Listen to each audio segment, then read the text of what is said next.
What's up, everybody? I'm going to explain to you exactly how I go about selecting what option strategy I'm going to apply when. And it's because one of the biggest changes I made to my trading, it was revolutionary, was not attempting to always trade one or two strategies because the market doesn't care about what strategy you like. The market is going to do whatever the market's going to do. So it's on us as traders to develop a toolkit that allows us to take advantage of the current market conditions. So I'm going to walk you through how I build this process to determine what option strategy I want to use. At the end of the video, I'm going to walk you through exactly what option strategies I use in various market conditions to give you some ideas to start with. So what's up, everybody? Erik here. Welcome back to all of the Outliers. A huge shout out to the Patreon family and the YouTube members. Thank you guys for the support. You make videos like this possible. And with that, let's get right into the details. So the very first thing you're going to notice here is process driven. This is by design. Most of what I do has a process involved, and it's because it allows me to be more efficient and I reduce the variance. What do I mean by reduce the variance? Well, it lets me identify what works in what market conditions, because sometimes if you buy stock in scenario A and then scenario A pops up again and then you buy an out of the money call, and then scenario A pops up again and then you buy a deep in the money call, and then scenario A pops again and then you sell a put, if you don't figure out which one of those works best in scenario A, we're wasting a lot of time. So the idea here is to figure out what works in what market conditions against your preferences as a trader and then codify how we get there. So for me personally, there are two scenarios that I start with. And what I mean by this is when I am searching for a trade, this is the first scenario, portfolio driven. What I mean by this is as I'm reviewing my portfolio, I'm seeing what I need. And this is what I'm reviewing. I have a video that goes through portfolio management in depth, so I'm not going to go through all of these here, but these are some of the things that I take a look at. So I'm going to look at the portfolio and I'm going to see, do I need risk? Do I have too much risk? Do I have too much directional risk, but not enough total risk?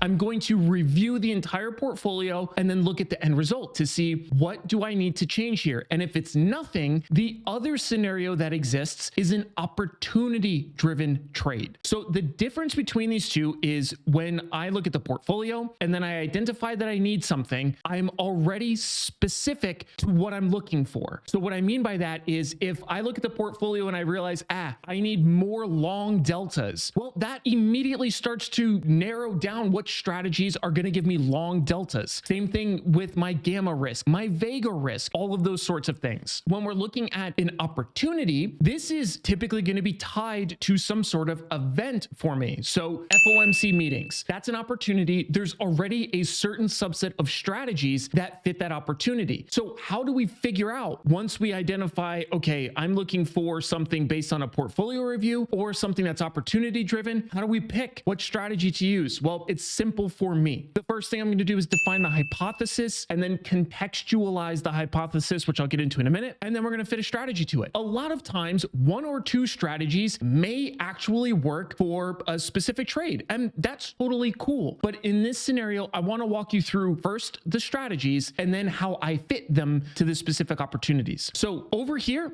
you get to see, in general, this is most of what I'm going to do. This isn't fully exhaustive, but this is most of it. So for bullish trades, I'm going to be doing the covered strangle. This is kind of a specific strategy that I almost always have exposure on in. As for a whole bunch of reasons I'm not going to go into in this video, you could check out my playlist on the covered strangle. I'll throw that in the notes below, but almost always have this trade on. So it's definitely bullish strategy, but I don't consider it as part of this because I have a specific ticker I'm going to run in this and it's kind of off by itself. Now for other dispositions though, where let's say I'm looking at Apple and I think Apple's going to go up, I'm typically not going to trade the covered strangle in there. I'm going to look at some of these other ideas like a long call, a short put, a ratio call diagonal, which I actually have one on right now in Apple for that exact reason, or long stock. And I throw this in here because it's good for options traders to know that you can still always buy stock. It's not going to hurt anything. For bearish trades, it's essentially the inverse of most of these. Short call, long put, ratio put diagonal. That's pretty much it. And notice how I don't do short stock typically, and it's just because it costs money to hold it. And in general, I can get the risk profile that I want via long puts or ratio put diagonals. And then there's kind of this third bucket. Notice how I don't put neutral. If I don't feel like price is going to go up or down, that's really kind of a bad reason to place a neutral trade. trade. When we're talking about neutral trades, really what I'm focusing in on is volatility. Do I have an opinion on volatility? So if I'm bullish in volatility, meaning I think volatility is going to expand specifically relative to historic volatility, I might buy a straddle. If I think volatility is overstated, like I very typically do doing FOMC meetings when Big Daddy J Pow's out there slamming the hammer down on everybody, then in those scenarios, I'm probably just going to short a straddle. Now, the other thing to notice here though, is that there are kind of these two words, ratio and skew. Sometimes I have a primary volatility disposition, but a slight or secondary directional disposition. So sometimes I'll skew these a little bit. For the straddle, maybe I'll sell 2 calls against the 1 put, still a straddle, but I'm adding more legs to it and skewing the risk profile in a certain direction. For a strangle, if I'm more bullish than bearish, maybe I'll scoot up the delta on the short put. All of this gets into the details on the strategy execution themselves. But the point here is that they're very different, and it allows me to then capitalize on various market conditions. So now this ultimately begs the question, how do I pick? If I'm bullish in Apple, why do I land on a ratio call diagonal versus long stock or short put or a long call? And it comes down to an analysis of these items. I'm going to take a look at, do I want defined or undefined risk? That is an important first threshold, because if I want defined risk, then I'm going to be immediately looking at things like ratio call diagonals, long calls, the covered strangle. Those are defined risk. So by adding this filter, I immediately start to narrow down my choices. Then if I have a preference for defined or undefined profit, that also does the same exact thing. Now you might be thinking, why would somebody want specifically defined or undefined profit? Well, it's because it's not just the profit. The other side of this profit scenario is the probabilities. So